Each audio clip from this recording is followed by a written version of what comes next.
अल्लाह के नबी सल्लल्लाहु अलैहि वसल्लम ने फरमाया कि क़यामत वाले दिन अल्लाह ताला को जो गरीब लोग हैं, जिन्होंने इतना माल नहीं कमाया था इस दुनिया में, वो अल्लाह रब्बुल आलमीन को क़यामत वाले दिन कहेंगे, सही हदीस है कि अल्लाह,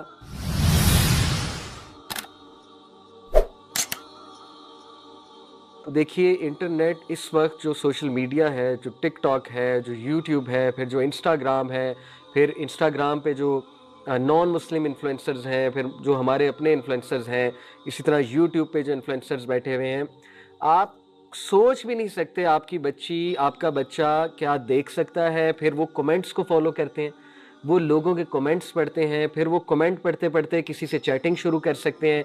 चैटिंग शुरू करते करते पता लगे वो बंदा तो बहुत बड़ा अब्यूज़र है, वो बच्चे का गलत फ़ायदा उठा सकता है। कितनी ऐसी स्टोरीज़ हमारे सामने आती हैं। तो अब वो दौर नहीं है कि आप आंखें बंद करके बैठ जाएं और मोबाइल पकड़ा दें, बच्चे को आईपैड पकड़ा दें और कहें कि बस ठीक है, लगा हुआ है या लगी हुई है, बस ठीक है, ये यहाँ पे लगे रहें, मैं अपनी लाइफ में लगा रहूँ। ऐसा नहीं हो सकता है।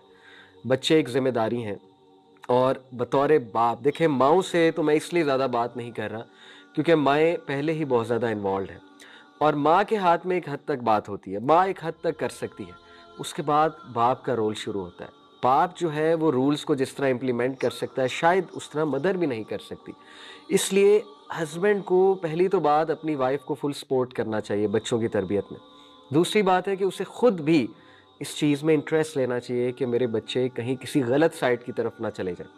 तो ये तो सबसे पहला सलूशन ये है कि पेरेंट्स को ये बात देखनी चाहिए, इससे पहले कि हम व्लॉगर्स को ब्लेम करें। देखिए, उन्होंने कंटेंट क्रिएट करना है।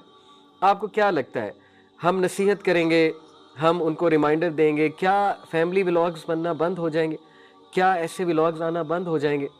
हाँ, किसी को स्पेशल अल्लाह की तरफ से हिदायत आ जाए, किसी के दिल में बात बैठ जाए, हो सकता है वो कर भी लें और कई लोगों ने किए। इसलिए सबसे पहला जो ओनस है, रिस्पॉन्सिबिलिटी, वो माँ बाप की तरफ आता है। They have to see, they have to realise कि बच्चे क्या कर रहे हैं और they have to provide alternate to their children इंशाल्लाह ताला। और बाप का बहुत रोल है, बाप का बहुत रोल है। दूसरी बात देखिए, टीचर्स का बहुत रोल है। मुझे बहुत अफसोस होता है कि आप मुझे बताएं कि एक स्कूल में जो उस्ताद है, एक इंस्टीट्यूट में जो उस्ताद है, मेरे दौर में जो उस्ताद थे, we used to look at them as role models. Literally, मैं बिला मुबालगा आपको बता रहा हूँ, मुझे ऐसे उस्ताद मिले हैं अल्हम्दुलिल्लाह। जब मैं स्कूल का तालिब इल्म था, फिर इवन यूनिवर्सिटी का जब तालिब इल्म था, मुझे ऐसे उस्ताद याद हैं जो दरस कुरान या कोई अच्छी बात बताया करते थे और we used to look up to them, we used to look up to them. उनकी बातें हम सुना करते थे, उनकी बातों से मुतासिर हुआ करते थे, उनकी चाल ढाल से मुतासिर हुआ करते थे। तो टीचर्स और पेरेंट्स पे बहुत बड़ी इस वक्त रिस्पॉन्सिबिलिटी आ गई है कि इस जनरेशन को एजुकेट करें, इनको समझाएं। वर्कशॉप्स होनी चाहिए, इनको पता लगना चाहिए हलाल क्या है, हराम क्या है हमारे दीन में। इनको इस समझ होनी चाहिए कि इस दुनिया के डेंजर्स क्या हैं। सुभान अल्लाह, देखें, ये सब हमारे बहन भाई, हम इनके लिए दुआ गो हैं।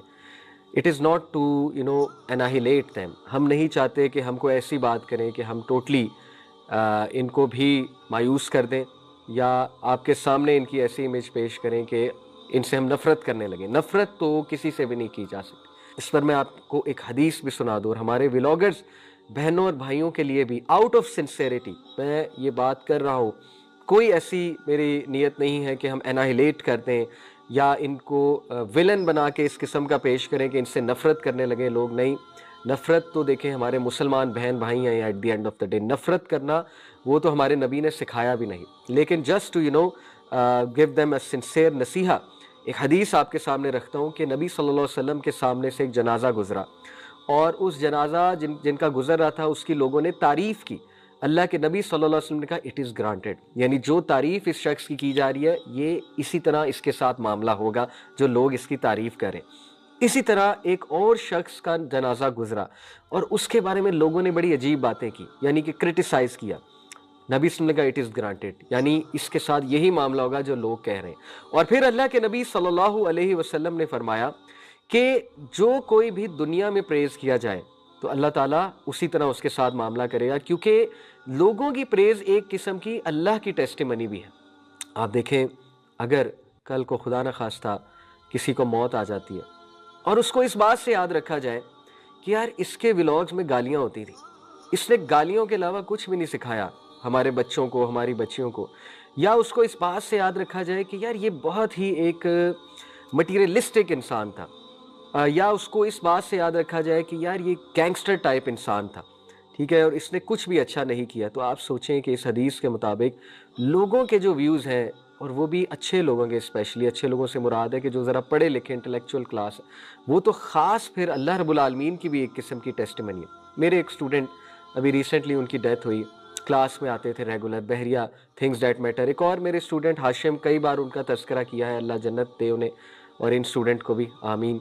लेकिन इस बार मैं इनका, फराज नाम था उनका, बड़े रेगुलर मेरी क्लास में। अच्छा, जब उनकी डेथ हुई, मैंने अपनी व्हाट्सएप चैट निकाली उनके साथ, और सुबहान अल्लाह, मेरी उनके साथ व्हाट्सएप चैट क्या थी, पुराने जो मैसेजेस थे उनके डेथ से पहले के।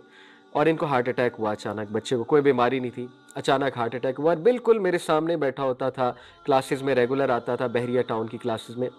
मेरे इससे जो लास्ट चैटिंग के कुछ मैसेजेस थे वो क्या थे, इसने मुझे कुछ सजेशन दी थी कि अली भाई आप इस टॉपिक पे बात करें। इसी तरह इसने मुझे कुछ मैसेजेस फॉरवर्ड किए हुए थे, फॉरवर्ड मैसेजेस जो होते हैं कुरान और हदीस जिसमें होती है। इसी तरह इसने कुछ इस्लामिक इवेंट्स के मैसेजेस मुझे फॉरवर्ड किए हुए थे, आगाही देने के लिए कि ये इवेंट हो रहा है, ये इवेंट हो रहा है, जो मैसेजेस, फॉरवर्ड मैसेजेस होते हैं इस्लामिक इवेंट्स के बारे में। मेरी यादें उस स्टूडेंट के बारे में ये हैं कि वो दीन की बात करता था, और वो इस्लामिक मैसेजेस फॉरवर्ड करता था, और वो इस्लामिक इवेंट्स के मैसेजेस फॉरवर्ड करता था। मेरी ये यादें उसके बारे में। सोचिए, मेरी यादें उसके बारे में ये होती कि यार नहीं, वो तो जो है ना इस तरह का था, या उसमें ये खामी थी, अल्लाह माफ़ करे। जो यादें इंसान छोड़ जाता है, जो इम्प्रेशन इंसान छोड़ जाता है दुनिया के लोगों पे, दुनिया उसे उसी तरह याद करती है।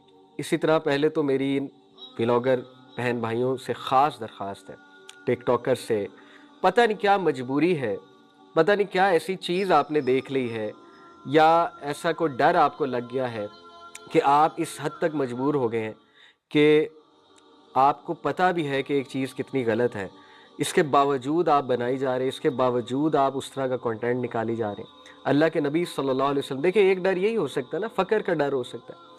अल्लाह के नबी सल्लल्लाहु अलैहि वसल्लम ने फरमाया कि क़यामत वाले दिन अल्लाह ताला को जो गरीब लोग हैं, जिन्होंने इतना माल नहीं कमाया था इस दुनिया में, वो अल्लाह रब्बुल आलमीन को क़यामत वाले दिन कहेंगे, सही हदीस है, कि अल्लाह हमें दुनिया में इतना माल नहीं दिया गया, हमने तेरी खातिर सब्र किया, हमने तेरी खातिर मुश्किलात झेली।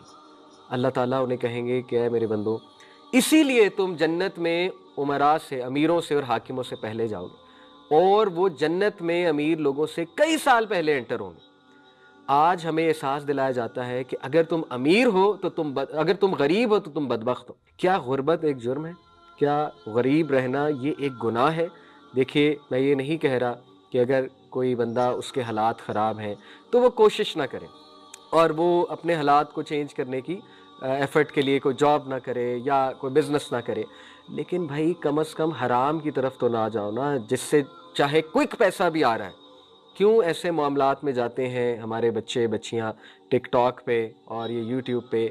क्या उनको नहीं पता कि it is much better to remain poor than to become super duper rich by doing हराम थिंग्स जिसमें अल्लाह रसूल का डिस्प्लेजर पाया जाता है? याद रखें, अल्लाह रसूल को डिस्प्लीज़ करके आप कभी भी जो है वो सुकून नहीं पा सकते।